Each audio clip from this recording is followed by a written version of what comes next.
Chers amis, bonjour et bienvenue dans cette nouvelle vidéo dans laquelle on va parler indépendance financière. Je suis accompagné aujourd'hui de Sébastien Tissier. Je vous remets le lien vers des différentes vidéos qu'on a faites par le passé au niveau présentation. C'était sur ta chaîne ou sur ma chaîne, je sais plus. Je crois que j'ai... Ouais, bon, les deux, je mettrai les deux. Et question aujourd'hui qui va être donc sur l'indépendance financière, mais vraiment les bases, d'accord? C'est combien l'indépendance financière? Comment ça marche? Comment y arriver? Parce qu'il y a beaucoup de gens qui nous parlent de une fois qu'on est indépendant. Toi sur ta chaîne, tu es beaucoup aussi sur tout ce qui est s'affranchir donc des systèmes, etc. qu'on peut pas faire tant qu'on n'est pas encore indépendant. Donc question numéro 1, monsieur, si vous voulez bien. C'est quoi l'indépendance financière? C'est combien l'indépendance financière? Bonjour, merci de me recevoir. Bonjour, hein, ouais, pardon. C'est parti, ok. Alors bon, d'accord. Donc c'est quoi l'indépendance financière et combien c'est? Alors le combien c'est, ça va être ça dépend, ce qui va être plus simple pour démarrer. Une bonne réponse de Normand. Et l'indépendance financière, ça va être ce qui te permet effectivement d'envisager sereinement l'avenir sans avoir besoin de te poser la question si un patron va te payer, si demain ta boîte, ton entreprise fermait, si tu étais fonctionnaire, si on avait un plan de dégraissage, ce qui n'arrivera sans doute jamais, mais pourquoi pas, c'est vraiment d'être serein par rapport à tes revenus et à la manière dont tu vas pouvoir aborder tes projets, ta vie dans le long terme, à mon sens. Mais avant d'atteindre l'indépendance, il y a quand même d'autres paliers, je pense, qui sont l'indépendance. Après, il y a des termes qui sont pas litigieux, mais disons qu'il y a des paliers. Il y a l'indépendance, il y a la liberté financière, et chacun voit un petit peu en fonction de ce que tu veux atteindre. Alors, je dirais que pour quelqu'un qui est salarié aujourd'hui, c'est l'idée d'être indépendant. Du moins, déjà, c'est d'être capable de recréer son salaire, mais en étant autonome. C'est la première étape à mon sens. Et ensuite, c'est d'augmenter ses revenus pour arriver à les stabiliser, avoir une visibilité dans le temps et puis évidemment continuer à croître. Le but étant qu'à terme, tu puisses totalement, si tu le choisis, arrêter de travailler, avoir des revenus qui travaillent pour toi ou des actifs qui travaillent pour toi et non plus toi pour des actifs ou du moins pour des crédits comme c'est souvent le cas. Donc la première étape à mon sens c'est celle-ci, c'est le chiffre, c'est déjà celui-ci, c'est arriver à récupérer ou du moins à compenser un salaire qu'on n'a plus en quittant un emploi salarié pour créer son propre système à soi. Donc si tu gagnes 1500 balles par mois, c'est comment est-ce que tu vas atteindre en étant indépendant ces premiers 1500 balles par mois, et ensuite comment tu vas faire en sorte de les stabiliser, parce que quand tu es indépendant, les activités elles sont toujours un peu en dents de scie et il faut arriver à les monter en escalier du coup, et puis à partir de là, on passe palier par palier ces différentes étapes qui permettent effectivement à terme de s'affranchir vraiment totalement du système. Mais c'est un travail qui prend plus ou moins de temps, tout dépend du chiffre. Évidemment, si tu es aujourd'hui avec un salaire de 5000, si tu es avec des enfants, avec une femme, avec beaucoup plus de charges, beaucoup plus de responsabilités entre guillemets sur le dos, ça change un peu la donne, je pense, et surtout la manière avec laquelle tu l'abordes. C'est vrai que quand tu es jeune, quand tu as 20 ans, t'as personne à charge, t'as pas forcément beaucoup de crédit, t'as plein d'envie, tu prends pas beaucoup de risques. Maintenant, quand t'as 30 ans, 40 ans, t'es déjà plus engagé dans la vie. Et c'est vrai que généralement, les gens sont plus enclins à sauter le pas quand ils sont jeunes que quand ils avancent dans la vie et dans les responsabilités, quoi. Voilà une première réponse. C'est bien, et ça fait déjà bien la transition aussi parce que, déjà pour le calcul, tu vois, pas mal de personnes qui posent la question combien c'est. Du coup, là, on a une réponse qui est quand même très claire. C'est combien, du coup c'est au moins combien vous gagnez actuellement, ou bien alors c'est au moins combien est-ce qu'il vous faut pour vivre, quoi. Pour la méthode de calcul, c'est vraiment sympa, parce que moi c'est vrai que j'avais tendance moi à plutôt recommander, voilà, comme premier palier 2000 €, deuxième palier 5000 €, où là vraiment tu es libre aussi géographiquement. Mais c'est vrai que se baser sur l'idée de ce que les gens font actuellement, moi j'ai pas été beaucoup salarié aussi, tu vois, mais il y a des gens qui sont effectivement salariés et décident de redoubler leur salaire, ou bien alors refaire leur salaire et être indépendant comme ça. C'est pas mal. C'est pas mal comme idée, ouais. Je pense que c'est un premier step pour les gens. Pardon. Pour des gens effectivement qui sont pas dans l'entrepreneuriat, effectivement le premier step c'est ça, c'est d'arriver déjà à maintenir ou du moins à recréer son mode de vie, ou du moins de ne pas altérer son pouvoir d'achat, parce que créer une activité quand on n'a pas l'habitude, évidemment, ça te prend du temps, ça va demander des efforts, ça va demander effectivement d'avoir beaucoup d'investissements personnels, pas financiers pour le coup, mais vraiment de temps.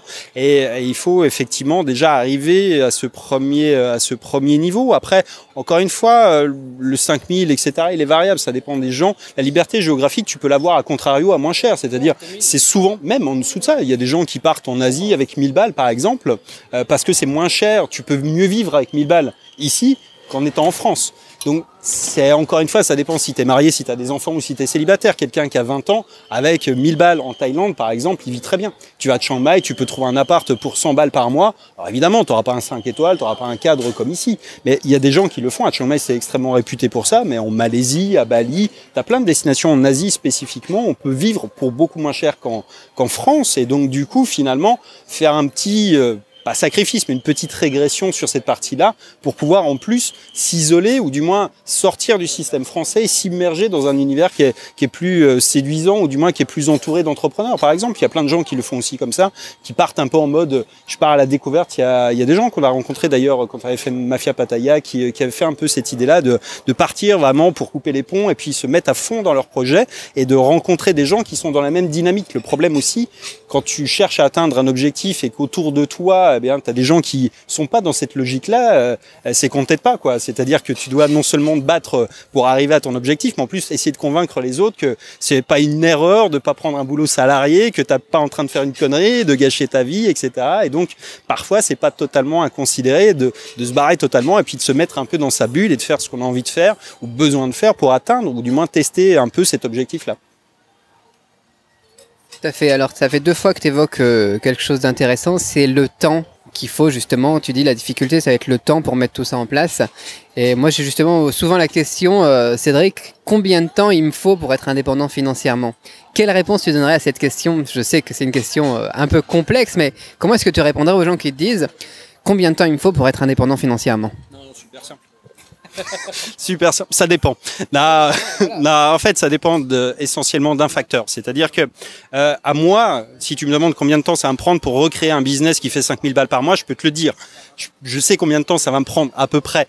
Et ça va être beaucoup moins que quelqu'un, effectivement, qui n'en a pas l'habitude. Mais en revanche, il y a quelque chose sur lequel on peut avoir une lisibilité, c'est sur les compétences actuelles. Tu prends quelqu'un, je ne sais pas, qui est consultant, par exemple, qui a un boulot dont c'est déjà le job, ou un développeur qui bosse pour un patron, par exemple, on sait à peu près, en fait, que ses compétences, il va pouvoir les monnayer à un prix qui est finalement assez lisible. Donc l'idée simplement de transiger vers un nouveau mode économique, c'est-à-dire de devenir son propre patron, est plus simple. Mais je pense que c'est avant tout un mode qui est basé sur les compétences, qui est plus rapide. Après, si tu dois partir de zéro et tout apprendre, évidemment que c'est plus long. Il y a un chiffre qui est donné par les Américains, qui sont faits pour les gens qui partent vraiment de la base. C'est-à-dire, si tu dois évidemment compenser les 10 ans ou les 12 ans d'expérience qu'on a en marketing, bah, ça va pas se faire tout seul. Et c'est pas juste en lisant des bouquins, c'est beaucoup et essentiellement de la pratique. On n'est pas diplômé de marketing, on n'a pas fait des universités. On a juste appris, répété, itéré, progressé, recommencé. On s'est planté beaucoup et on a recommencé. Simplement, c'est de l'expérience. C'est de l'expérience pour les gens qui nous suivent. Je pense que l'erreur que plein de gens font, en réalité, c'est de vouloir se lancer dans un truc dont ils n'ont aucune espèce de base. C'est-à-dire, c'est comme moi, si tu me disais, bon, tiens Seb, tu montrerais pas, je sais pas, un business de garagiste. Je vais dire, mais j'y connais rien. Ouais, mais la mécanique, ça s'apprend, tout s'apprend, c'est vrai. Sauf qu'en fait, eh bien, le mode pour aller plus vite, c'est de se baser quand même sur son expérience, et tout le monde a de l'expérience. Sauf quelqu'un qui a pas d'expérience professionnelle, mais pour le coup, il a du temps. Donc, on a toujours 3 variables ou 3 ressources à disposition. Je pense, c'est des compétences, du temps ou de l'argent. Et t'en as au moins une des 3, sinon les 3. Et donc, c'est ça qui va donner un peu l'équilibre sur lequel tu peux t'appuyer pour déterminer le temps. Donc, pour les Américains, c'est 1000 jours si tu pars vraiment de zéro.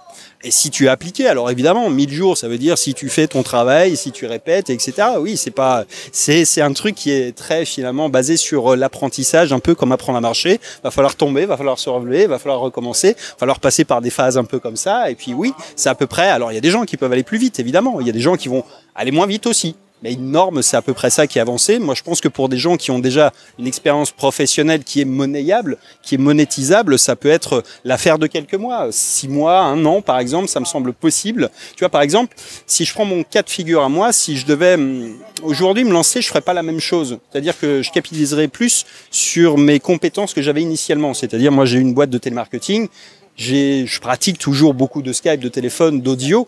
Mais j'utiliserai ça, c'est-à-dire pour chercher des clients, je m'embêterai pas à aller sur YouTube parce qu'il y a trop de monde. En revanche, je prendrai mon téléphone et je saperai des gros contrats avec ces compétences-là. Et je pense que c'est ça en fait qu'il faut prendre en compte, c'est que le temps de réussite, il est aussi à faire de ce type de compétences. Si tu dois partir de zéro, ça va être plus long que si tu exploites déjà que tu as des choses que tu maîtrises, connais et que tu as en toi. Ok, ça m'aura un petit peu du coup sur la prochaine question et c'est génial. Même si tu disais pas voilà concrètement ce qu'il faut faire, tu dis va falloir faire des choses et puis donc il y a des choses ça va plus vite, d'autres choses ça va moins vite.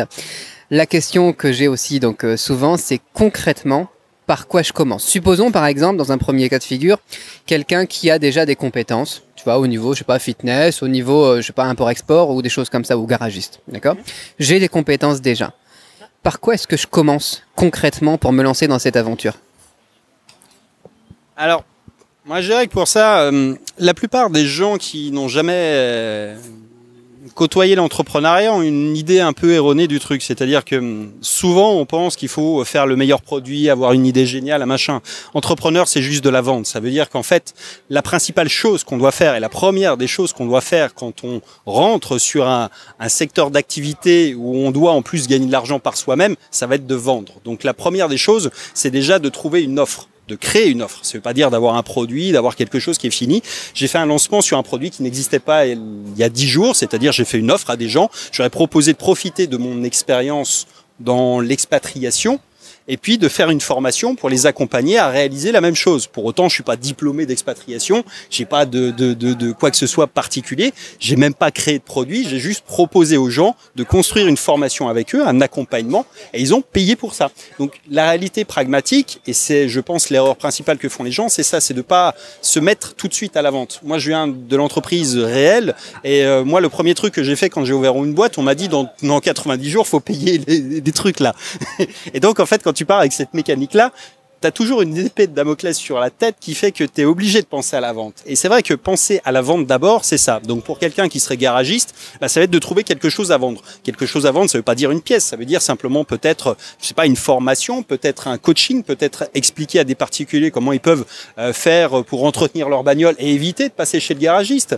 Peut-être trouver, je sais pas, voilà, pour un coach sportif, c'est facile. Il y a tellement d'exemples maintenant qu'il suffit peut-être juste d'être un peu niché, d'apporter une vision différente, une méthode ou une approche différente, ou d'utiliser un canal différent, ou de cibler une population différente pour arriver avec une offre neuve sur le marché. Mais là encore, il y a quelque chose qui est une espèce de mythe, une mythe qui pourrit un peu tout le truc, c'est que la plupart des gens pensent qu'il faut une idée géniale.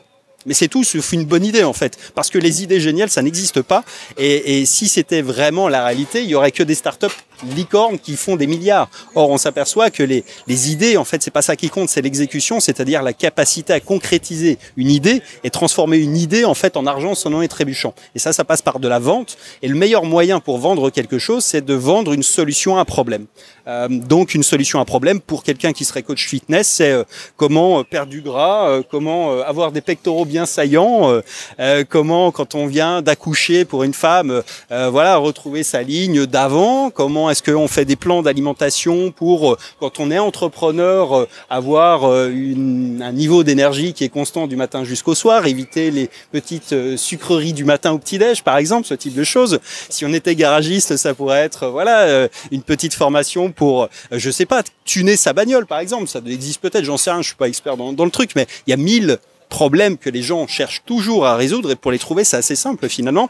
Il y a plein d'endroits sur le net où les gens en fait passent leur temps à se plaindre. Il y a les forums, il y a les groupes Facebook, et les gens disent ouais mais ça c'est pas bien, ça c'est de la merde, ça m'a pas plu.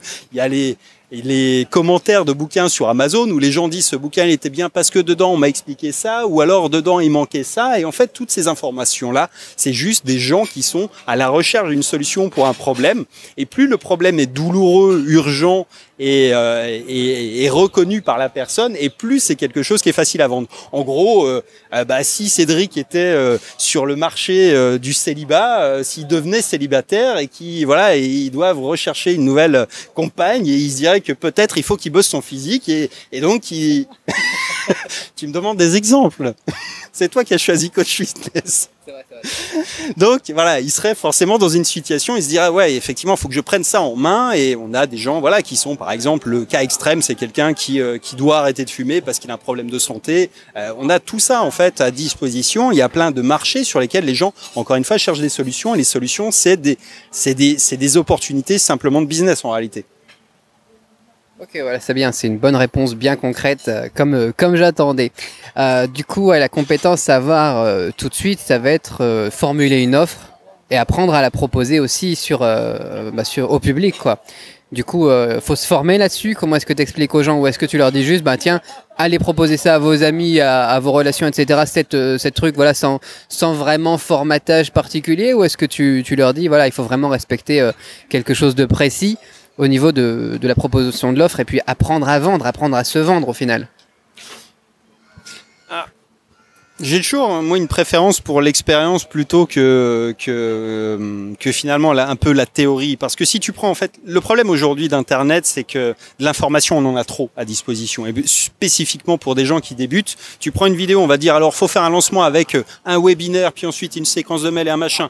Et la deuxième vidéo qui va arriver derrière va t'expliquer exactement l'inverse, qu'il faut vendre avec en fait des emails automatiques. Et dans la troisième vidéo, on va te dire faut faire un tunnel de vente. Bref, je pense que le meilleur moyen de se perdre, c'est de rester sur de la théorie et de pas passer directement à la pratique. La pratique, ça sera jamais parfait, et c'est pas grave en fait. On peut se servir de ça, de cette imperfection, pour formuler une offre justement qui va être intéressante pour les gens. Moi, j'aime bien le faire comme ça et le proposer comme ça parce que ça fait pas le truc qui est marketé justement. On va pouvoir proposer aux gens de les aider. Déjà, on peut commencer à tâter le terrain en étudiant un petit peu les gens, c'est-à-dire en allant dans des groupes Facebook, par exemple, ou en parlant un peu avec des gens proches. Tiens, voilà, justement, j'ai vu que toi aussi tu t'intéressais à ça. Quelle est ta problématique? Pourquoi tu n'arrives pas à perdre du poids? Pourquoi tu n'as pas les pectoraux bien dessinés? Tu vois un peu ces trucs-là. Et donc, du coup, tu vas recueillir des informations. Et ces informations-là, elles sont extrêmement précieuses sur ce que les gens recherchent, ce qui les aiderait réellement et ce qui serait potentiellement presque prêt à acheter. Alors derrière, le meilleur moyen en fait de vendre quelque chose, c'est d'expliquer comment toi tu as réussi à atteindre l'objectif que cherche à atteindre. Et c'est là où ça fait sens d'exploiter ses propres compétences parce que justement pour le coup il n'y a pas de syndrome d'imposteur, il n'y a pas de truc du je connais pas, j'ai besoin de me former. Non, c'est quelque chose que tu maîtrises, que tu connais. Si aujourd'hui je devais faire ma première formation, je ferais une formation sur le télémarketing, c'est-à-dire je t'expliquerai aux gens comment est-ce qu'ils peuvent gagner de l'argent en décrochant le téléphone. Et ça ferait sens, parce que j'ai ces compétences-là et parce que j'aurais plus besoin que de m'occuper d'une partie qui consiste à formuler une offre sur Internet. Donc, c'est une partie qui est finalement assez simple. Il suffit de faire une petite conf au débeauté, un truc, mais même pas un truc qui est grandiloquent avec un lancement, un machin. Moi, j'en ai fait une comme ça, vraiment à l'arrache, quasiment. Et c'est pas ça qui est important. C'est les gens, dès lors qu'il y a une offre qui correspond vraiment à ce qu'ils recherchent et quand ils voient que c'est sincère et que tu es compétent, ça suffit amplement. Derrière, pour conclure des ventes, il suffit de faire une offre qui est tranchée. C'est-à-dire, on va dire, bon voilà, je vais pas te cacher, la formation, je l'ai pas faite, elle est pas prête, mais justement, c'est pour ça que je vais te proposer d'avoir un tarif qui ne sera plus jamais reproposé après, parce que tu vas faire partie des gens qui vont pouvoir la construire avec moi. Donc cette formation, elle va être parfaite pour toi. Et puis après, eh bien, elle sera proposée, mais à un tarif beaucoup plus cher. Et donc c'est une manière très simple et très saine, je pense, d'aborder le business, parce qu'on est vraiment dans cette logique d'échange. C'est-à-dire vraiment, là, tu vois, je fais des lives, des trucs que je ferai plus après. Donc les gens, ils peuvent me poser les questions. Pour eux, c'est une grosse valeur perçue aussi. C'est quelque chose qu'ils ressentent comme une implication importante de ma part. Et ça produit beaucoup de connexions avec les gens. Et ça, t'as vraiment des retours où les gens sont très contents de ça. Tu vois, c'est pas quelque chose qui est marketé, qui est préparé, qui est froid, qui est truc. C'est vraiment ce côté un peu presque amateur, je dirais, qui fait le truc, quoi. Et c'est bien pour ça. Ouais, c'est humain, c'est ça. Ouais, voilà, c'est exactement ça. C'est une très très bonne. Merci. Alors du coup, transition sur là, parce que là on a beaucoup parlé des gens qui ont déjà des compétences, tu vois. Tout à l'heure, dans la vidéo précédente du coup sur ma chaîne, on était avec Théo, qui lui a 18 ans, il vient de lancer sa société en Thaïlande et puis il se lance un petit peu dans le business. Mais du coup, il n'a pas toutes ses compétences, je sais pas moi, 10 ans d'expérience de garagisme ou de fitness, tu vois. Comment est-ce que tu conseillerais, voilà, la question c'est la même au final. Par quoi commencer, par où commencer pour ces personnes-là qui n'ont pas de compétences du tout ou qui pensent, généralement aussi, ne pas en avoir du tout? Très honnêtement, je pense qu'on a tous des compétences. Simplement, on oublie en fait que des choses qu'on fait d'une manière un peu mécanique, qui nous semblent très ordinaires, sont extraordinaires pour plein de gens. Moi, je le vois sur la partie d'expatriation. Enfin, tu vois, des trucs qui nous semblent vraiment très anodins. Mais je reçois des questions, moi, qui sont, mais tu fais comment pour tel truc, quoi? Bah, il y a des magasins pour ça. Mais donc c'est vrai que souvent en fait on oublie que ce qui nous paraît tellement ordinaire parce qu'on l'a répété pendant des années, parce qu'on le fait mécaniquement sans y prêter attention, bah, c'est quelque chose de très simple. Dans notre métier, je sais pas moi, il y a plein de gens qui me demandent un auto quoi? Un autorépondeur? Mais c'est quoi? Bah pour nous c'est le matin, on va des emails quoi. Mais c'est devenu une telle évidence qu'effectivement on a perdu de vue que c'était quelque chose qui était pas à la portée de tout le monde. Et je pense qu'on a tous quand même au moins ça. Et Théo, par exemple, lui, il a quand même un gros parcours sur la Thaïlande. Donc déjà, il a une expérience énorme à apporter. Il n'a pas le bagage unique. Encore une fois, on revient sur quelque chose qui est, je pense, on a toujours un peu, pas ce syndrome de l'imposteur, mais de dire, voilà, j'ai pas de diplôme dans tel ou tel truc. Mais c'est pas nécessaire, en fait. Encore une fois, l'expérience prévaut sur tout le reste. On a toujours quelque chose qu'on a appris à faire mieux que les autres, parce que c'était peut-être une passion. Moi, je me souviens quand j'avais 20 ans, j'ai eu mon premier ordi, je l'ai acheté tout seul, et puis je suis devenu un peu le premier de la famille qui avait un ordi. On m'appelait toujours quand il y avait un truc à réparer sur un ordi, parce que moi, ça me faisait kiffer. Et j'ai jamais étudié pour ça. C'était juste, voilà, un passe-temps. Mais on a tous quelque chose pour lequel on a au moins un talent reconnu. Sinon, en fait, une expertise ou une expérience monumentale. Et ça peut être un excellent point de départ aussi. Je suis contre l'idée de travailler avec ses passions, parce que ces passions ne sont pas toutes monétisables, ou c'est pas forcément toujours souhaitable. Moi, je suis passionné de cuisine, par exemple, mais ça m'emmerde de faire bouffer pour les autres. J'aime bien le faire, mais par plaisir. Mais je supporterais pas, tu vois, qu'on me dise, bon, alors faut me cuisiner ça sur le menu. Ouais, mais non, en fait. Bon, voilà, c'est pour ça que je suis pas vraiment pour cette idée-là. Après, il faut que ça soit à la croisée des chemins entre une offre, c'est-à-dire des gens qui sont prêts à acheter quelque chose que toi tu proposes, et puis effectivement un besoin. Encore une fois, je pense que la meilleure manière de pas se planter, c'est de répondre à un problème que les gens se posent. Et c'est rare qu'on arrive à trouver une passion qui rentre quand même dans ça. C'est le cas de temps en temps, mais c'est pas forcément le meilleur truc. Et en plus, transformer une passion en business, c'est un peu faire une croix à terme sur sa passion, parce que ce qu'on fait avec passion, c'est pas un truc qu'on a forcément envie de faire du matin jusqu'au soir.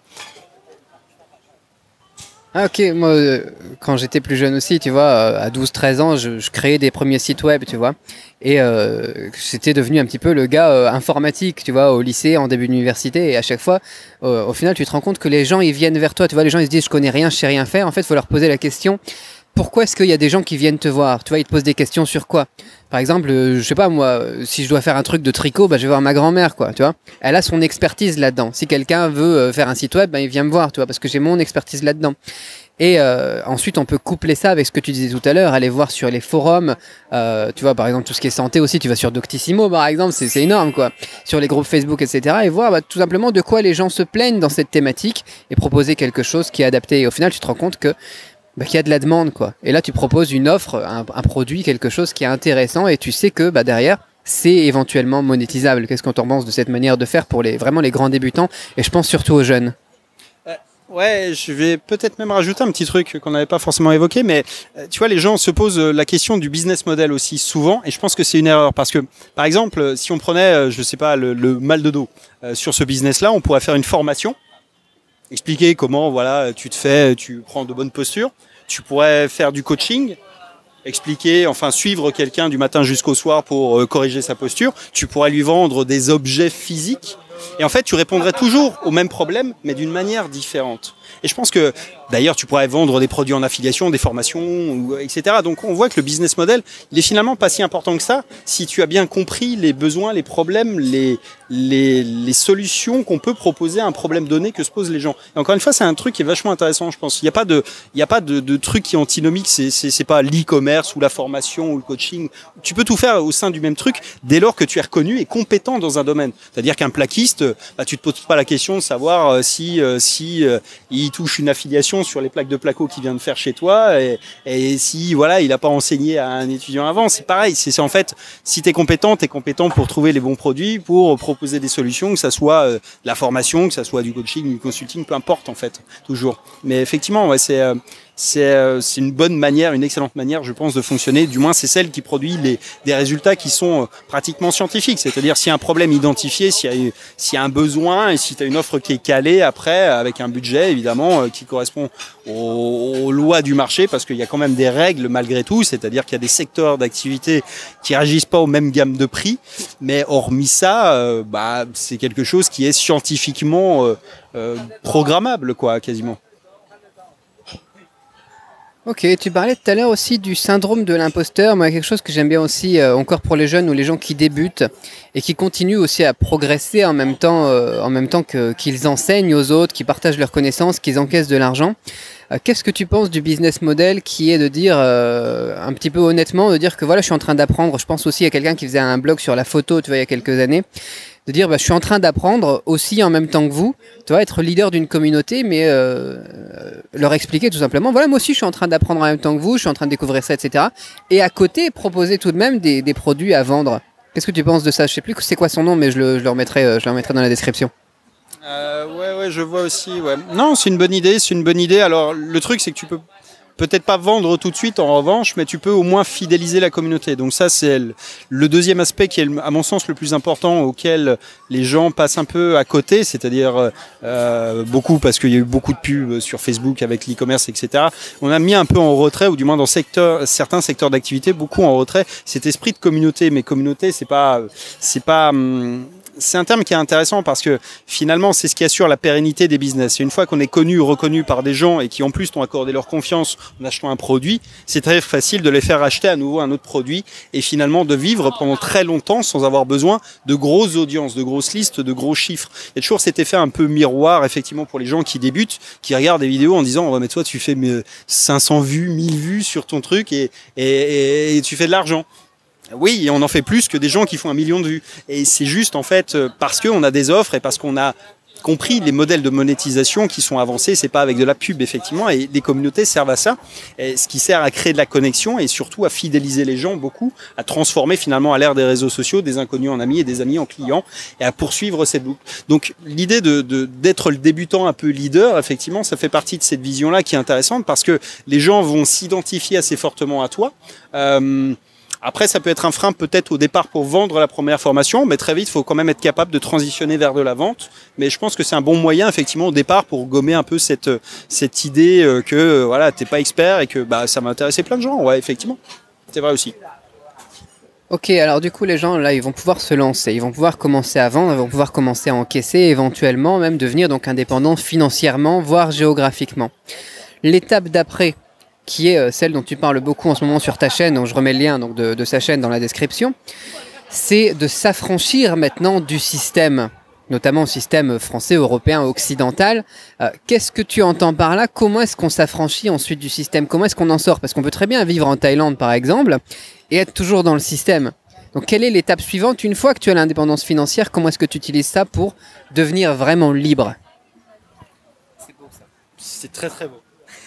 Alors, je pense que je vais le resituer un petit peu parce que moi, ma première boîte, je l'ai créée quand j'avais une vingtaine d'années, à vrai dire, et mon objectif au départ, c'était d'être libre.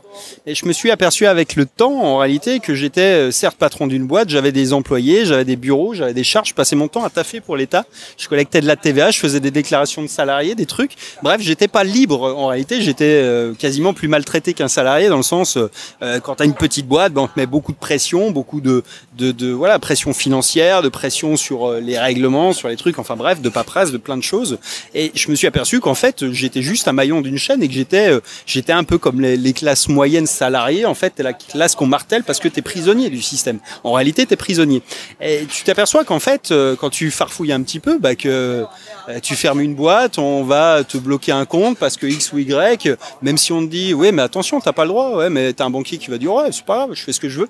Donc ensuite, eh bien, l'idée, c'est de construire ton propre système. Construire ton propre système, ça veut dire choisir un pays où tu vas vivre, ça veut dire choisir et construire ton propre système de santé, ton propre système de retraite, et puis surtout prendre en main ta carrière pro, être ton propre patron qui va te permettre d'ouvrir d'autres opportunités, d'étendre ton salaire, mais de tout prendre en charge et d'oublier que tu as peut-être un État qui pense à ta place, qui met des lois, qui t'offre un espèce de filet de sécurité illusoire, et puis d'être vraiment en contrôle de tous les aspects de ta vie. Donc c'est ça en fait, s'affranchir du système. Ça peut faire peur, c'est un petit peu sortir d'une cage dorée où on te dit que t'inquiète pas, si tu perds ton boulot, tu auras droit au chômage, t'inquiète pas, quand tu seras vieux, tu auras droit à la retraite, t'inquiète pas, si tu as un accident de voiture, tu vas avoir l'hôpital. Mais tout ça en fait, on peut le recréer soi-même ailleurs en mieux en fait. Et la réalité de ce qu'on dit souvent à tort, c'est que finalement on se targue beaucoup de plein de choses, et quand tu regardes la réalité, c'est pas aussi vrai que ça. C'est-à-dire on se targue beaucoup du meilleur système de santé au monde, c'est celui qui est le plus déficitaire. Donc évidemment c'est sans doute un des meilleurs, mais c'est pas aussi vrai que ça.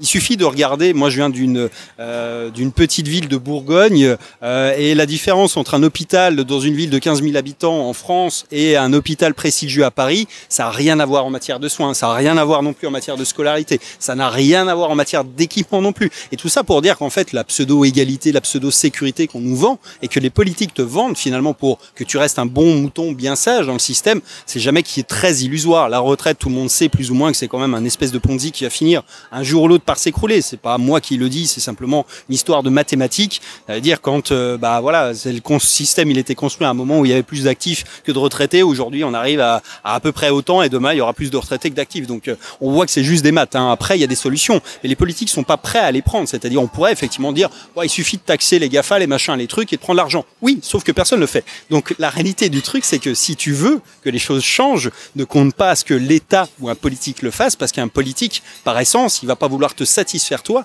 il va vouloir satisfaire au moins 51% des gens pour avoir son siège, quoi, tout simplement. Et c'est pour ça que les politiques, depuis des décennies, sont incapables de régler le moindre problème et que on voit que ça descend progressivement. C'est une gentille inertie qui conduit vers le trou, quoi, tout simplement. Donc la réalité, ça consiste à dire que si tu veux que ça change les choses toi-même, te bats pas contre un mur qui ne bougera pas. Mais en revanche, aujourd'hui, je vais pas dire que c'est simple, mais c'est possible d'y arriver et de construire un peu tout ce qu'on fait. D'ailleurs, on n'est pas les seuls. On a fait des vidéos. Moi, j'en fais en ce moment. Je fais des interviews. J'en ai fait avec plein de gens qui sont, alors pas des gens qui sont des millionnaires, des gens qui sont dans différents trucs. Une des dernières que j'ai fait, c'est quelqu'un qui s'est barré d'un poste de banquier, qui est parti enseigner en Chine. Il est prof de français en Chine.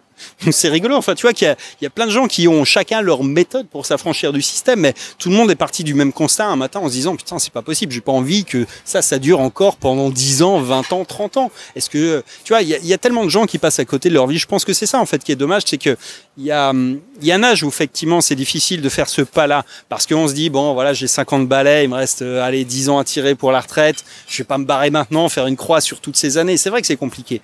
Mais en revanche, quelqu'un qui a 50 balais, dont la boîte ferme, c'est quelqu'un qui retrouvera jamais de boulot non plus et qui se met dans une situation aussi où c'est difficile de changer, quoi. Après, et malgré tout, voilà, c'est un pari qu'il faut faire, c'est risqué, c'est effectivement, il y a rien de simple. La liberté, ça peut effrayer, c'est pas facile, mais aujourd'hui, c'est encore une fois beaucoup plus possible et beaucoup plus facile que ça ne l'était à plein d'époques. Moi, je suis parti de France en 2010. On parlait pas de digital nomade, personne ne gagnait sa vie sur le net, il y avait pas de tuto sur YouTube, il y avait personne qui parlait d'e-commerce, de trucs, de machin, de tout ce qu'on fait aujourd'hui. T'avais pas de vidéo qui t'expliquait que tu pouvais venir ici, que t'allais avoir de la 4G, du Wi-Fi. T'avais aucune espèce d'information. Aujourd'hui, tout est à disposition, en fait, et c'est ça, en fait, le seul déclic qu'il faut, c'est vraiment se dire, non, j'ai plus envie, et puis j'ai envie de changer, et après, on trouve des solutions, on trouve tous des solutions. Moi, le déclic, je l'ai eu quand je suis venu passer 15 jours en Thaïlande en vacances. Et j'avais déjà commencé à bosser sur le net. Le premier déclic, c'est le jour où j'ai dit oh, c'est bon, j'en ai marre de bosser pour l'État. Donc j'ai fermé mes boîtes et puis je me suis organisé pour commencer à travailler sur le net. Et ça m'a pris un peu de temps effectivement pour structurer tout ça, mais le jour où je suis venu en Thaïlande en vacances, j'ai dit je veux habiter ici. Et c'est devenu un objectif que de venir m'installer et je vais trouver des solutions. Je me suis débrouillé pour que ça soit possible. Et depuis, je suis pas reparti en France, je suis pas rentré, je suis rentré 3 jours pendant toutes ces années-là. Donc on peut très bien vivre, se faire soigner à l'étranger. D'ailleurs, Cédric est un expert en tourisme médical. Et pour le coup, c'est tout à fait possible de se passer de l'État français. Ça, c'est un truc qu'on me remet souvent en commentaire. Mais tu seras tellement content pour venir te faire soigner les dents en France ou un cancer. Bon, il y a des dentistes partout dans le monde. La Thaïlande est un des pays où on fait beaucoup de tourisme médical par ailleurs. Et puis surtout, encore une fois, au risque de décevoir un peu les haters, le système thaïlandais de santé privé, pas public, privé, n'a rien à envier au système français parce que là, ici, on est des clients, du matériel de pointe, ils en ont, et parce qu'on paye, évidemment. Alors, on paye comment? On va pas payer une fortune comme aux États-Unis, on paye avec des assurances privées, c'est-à-dire, on remplace tout simplement ce qu'on versait pour partie à la Sécu, en prenant soit une assurance privée. On fait la même chose pour soi-même cotiser ou se créer des actifs pour la retraite, et puis on s'organise. Mais tout simplement, il faut le faire, effectivement. Ça se fait pas tout seul, mais ça se fait comme ça. Ok, alors on parle de déclic, on parle donc d'indépendance financière qui est maintenant, on suppose, acquise. La question qui est un peu celle que je posais tout à l'heure avec l'indépendance financière, c'est quelle est la première étape maintenant, concrètement, pour commencer à se sortir de ce système? Qu'est-ce que tu recommanderais aux gens qui se disent, voilà, j'en ai marre de la France par exemple, ça me casse les nouilles de bosser pour l'État. Qu'est-ce que je fais maintenant? Qu'est-ce que je fais? Parce que tu te barres, tu es toujours dans le système au final, tu vois. Quelle est la première étape pour commencer à rentrer dans une liberté réelle, concrètement? Alors, il y a un truc, je pense que beaucoup de gens font cette erreur-là aussi, c'est-à-dire que l'expatriation, c'est pas un truc qui va résoudre les problèmes.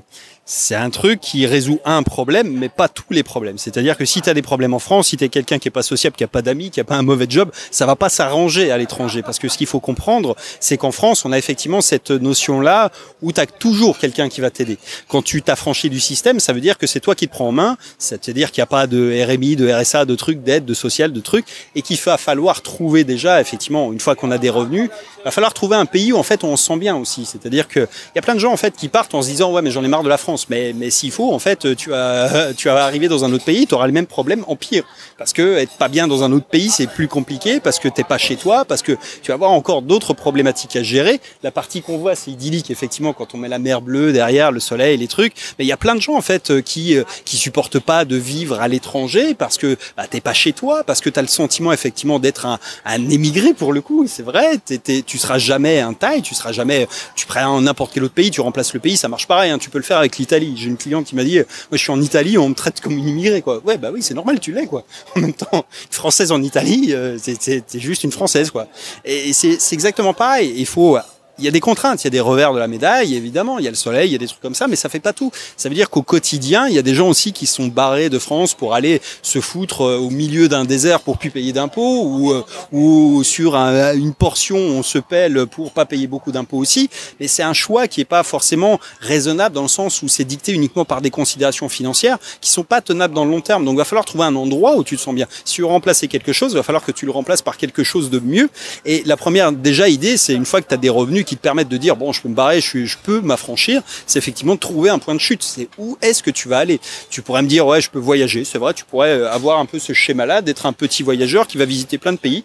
On l'a tous un peu fait, on teste un peu des endroits et puis après il y a des endroits un peu comme des relations amoureuses. Tu vas tomber un peu amoureux d'un pays, mais pas forcément que d'un pays.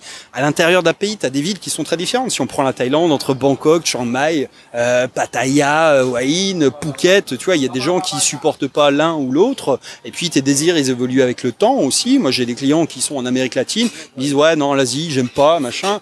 Après on est tous différents, on cherche pas les mêmes choses et je pense que c'est bien déjà d'avoir un petit peu ce coup de cœur, ce coup de foudre pour un endroit où tu dis voilà si tu avais le choix, si tu pouvais vivre où tu voulais vraiment et après tu trouveras les moyens pour le faire, c'est où est-ce que tu voudrais être. Moi en fait quand je suis venu en Thaïlande je me suis dit waouh au bout de 15 jours c'est ici que je veux être quoi. Vraiment. Et évidemment, tout n'est pas rose non plus. C'est comme une relation amoureuse. C'est-à-dire, je suis parti de Thaïlande aussi à un moment parce que il y a eu des choses qui m'énervaient. Et puis, je suis revenu parce que ça m'énervait plus qu'ailleurs. Et finalement, un peu comme dans une relation. Il y a des hauts, il y a des bas. Il y a des trucs qui sont idylliques quand tu passes 15 jours. Mais quand tu vis ici 1 mois, 2 mois, 6 mois, 1 an, c'est plus pareil non plus. Donc, il y a des choses qui évoluent. Et je pense que c'est ça la première étape, c'est de trouver un endroit. Et après, les solutions structurelles, elles s'agencent. C'est-à-dire que ça soit l'Amérique latine, que ça soit l'Europe, peu importe. Il y a plein de gens qui sont installés en Europe aussi, en Europe de l'Est, il y a l'Asie, il y a le monde est vaste en réalité, donc les opportunités sont un peu partout, à toi de trouver celle où tu veux aller finalement te poser. Après, tout le système que tu mettras en place se décline un peu de ça, quoi. Ok, je pense que ça couvre bien le sujet. Et c'est vrai qu'après, voilà, pour la question, bah, ça sera toujours à peu près la même chose un peu dans tous les pays, quoi. C'est vrai que tu mets en place des systèmes, que ce soit pour les investissements, par exemple, pour les assurances privées, c'est la même chose, tu vois. Pour même la théorie des 5 drapeaux, tu vois, des trucs comme ça qu'on peut retrouver après sur Internet quand on va creuser un petit peu plus. Mais c'est vrai que la première chose qu'il faut se dire, c'est une bonne assurance privée, déjà, et ensuite aller tâter un petit peu le terrain, tu vois. C'est vrai que le point de chute, après, c'est aussi quelque chose qu'il faut aller découvrir, tu vois. Nous, quand on a cherché l'école pour les enfants et qu'on savait qu'on devait bouger justement ailleurs, tu vois, bah, on est allé à Shanghai, on est allé à Canton, on est allé à Hong Kong, on est allé à Chengdu, on est allé en Thaïlande ici, etc. Et il faut aller un petit peu aussi peut-être découvrir le monde pour trouver ce fameux point de chute, quoi. Parce que sinon, tu peux pas savoir. Il y a plein de gens qui nous regardent et qui vont se dire « Ah ouais, ils sont en Thaïlande, il faut qu'on aille en Thaïlande. » Tu vois. Et ça, je trouve que c'est aussi une problématique, toi. Qu'est-ce que toi, tu conseillerais aux gens aussi? Est-ce que tu as la même vision pour le choix du point de chute? Alors, il y a quand même un truc qui est intéressant dans certains pays, c'est que tu as une communauté de gens qui ressemblent à ce que tu veux faire, qui sont installés. Enfin, tu vois, s'il y a des gens comme toi et moi qui sommes installés en Thaïlande, il y en a aussi beaucoup d'autres qui sont à Chiang Mai, il y en a beaucoup qui sont à Bangkok. Et c'est pas mal d'avoir quand même au moins un peu de repères pour des gens qui ont une activité qui peut ressembler à la tienne. C'est-à-dire que la question, c'est pas de trouver des Français. La question, c'est de trouver des gens qui ont les mêmes préoccupations, les mêmes centres d'intérêt, les mêmes besoins et qui peuvent t'aider sur des problématiques. Par exemple, tu as un expatrié français, il n'a pas du tout les mêmes styles de vie que nous, dans un sens où tu as plein de gens qui sont salariés pour des boîtes qui sont expatriés, mais eux, ils n'ont pas besoin de ce que nous, on met en place parce qu'ils n'ont pas les mêmes contraintes et parce qu'ils sont juste salariés, quoi. Donc, l'idée d'avoir quand même un petit écosystème autour de toi, ça peut être quelque chose qui va à la fois t'aider à découvrir le pays, à découvrir un peu les trucs, avoir des bons plans aussi, peut-être, être un peu guidé par des gens qui ont fait le chemin avant toi, c'est pas totalement négatif. Et puis après, tu pourras évoluer, mais comme ça, avoir déjà le ressenti de gens qui sont installés, de voir pourquoi ils y sont, et puis réseauter un petit peu. C'est pas totalement incohérent non plus de le faire. Puis après, tu peux papillonner, aller visiter d'autres endroits, mais il y a plein de gens qui font un petit périple par l'Asie pour venir voir quelques personnes et puis qui passent, qui papillonnent et puis qui se posent à un endroit une fois qu'ils ont trouvé. Donc non, l'Asie, la Thaïlande a un avantage comparativement à plein d'autres pays, je trouve, c'est que faut pas oublier que c'est un pays qui est extrêmement touristique. Et généralement, quand je dis ça, c'est péjoratif. Mais là, pour le coup, c'est quand tu veux t'installer quelque part, c'est un avantage dans le sens où tout est fait pour être simple et fait pour les touristes. C'est-à-dire pour des gens qui sont normalement, tu vois, pour le plus demeuré qui ait jamais sorti de son pays, c'est fait pour qu'ils se perdent pas. C'est ça. C'est-à-dire, à contrario, t'as le Cambodge, t'as le Western. Donc, tu vois, en premier pays, c'est plus tendu. La Thaïlande, c'est balisé, c'est carré, t'as tout ce qu'il faut, t'as de la bouffe internationale, t'as de la 4G, t'as de l'internet stable, t'as des routes qui sont bien construites, t'as des aéroports aux quatre coins du pays, t'as tout ce qu'il faut pour faire une première belle aventure. Après, si t'as le côté plus aventurier, l'avantage c'est que t'as plein de spots autour où tu peux aller. Mais la Thaïlande, c'est un pays aussi qui est intéressant de par sa taille et sa population. C'est-à-dire qu'on est sur des tailles qu'on connaît nous. C'est-à-dire la taille du pays et la population, c'est à peu près l'équivalent de la France aussi. Et donc c'est une échelle que tu comprends. C'est-à-dire, tu vois, t'arrives en Chine, c'est pas du tout le même délire, quoi. C'est pas du tout la même taille. Les villes font pas la même truc. Bon, Bangkok c'est un peu à part comparativement au reste de la Thaïlande, mais l'idée, c'est un peu ça quand même. C'est-à-dire que tu vas pas être confronté à un univers qui est totalement complètement différent. Tu vas quand même avoir des points de repère assez faciles à retrouver, plus facilement en Thaïlande qu'ailleurs, même si c'est très déconcertant parce que la religion, parce que voilà la langue, parce que tout ce qu'il y a de différent. Mais tu vas quand même avoir ces points de repère là qui sont très précis, qui sont intéressants, je trouve. Donc voilà pour ma réponse. Ok, merci. Je pense que là, ça couvre bien la thématique. En tout cas, pour tous ceux qui sont débutants dans cette idée d'indépendance financière et s'affranchir du système. Donc, un grand merci pour tes réponses. On va pouvoir manger, j'ai la dalle. Moi, j'ai vraiment du mal à faire les vidéos à jeun quand même. Et ouais, un grand merci. Bah, c'était un grand plaisir, encore une fois. Et puis, on va aller travailler tes tablettes de chocolat, du coup. On va manger les tablettes de chocolat, là, d'abord. Et ensuite, on verra. Un grand merci donc pour avoir suivi ça jusqu'à la fin, si vous regardez jusqu'à la fin, parce que c'était quand même assez long. On n'aura pas battu ton record, je pense. On va être dans les 45 minutes, mais bon, c'est pas grave. Je te laisse le record. Je mettrai donc le lien encore une fois vers ce que tu proposes, parce que par exemple des choses comme les 5 drapeaux, c'est aussi des choses que tu évoques pour s'affranchir. Et puis si le sujet vous intéresse, n'hésitez pas à vous abonner à ma chaîne, à sa chaîne, et à checker les liens dans la description. Moi je vous dis à très vite pour une autre vidéo, bye bye. Ciao ciao, à bientôt.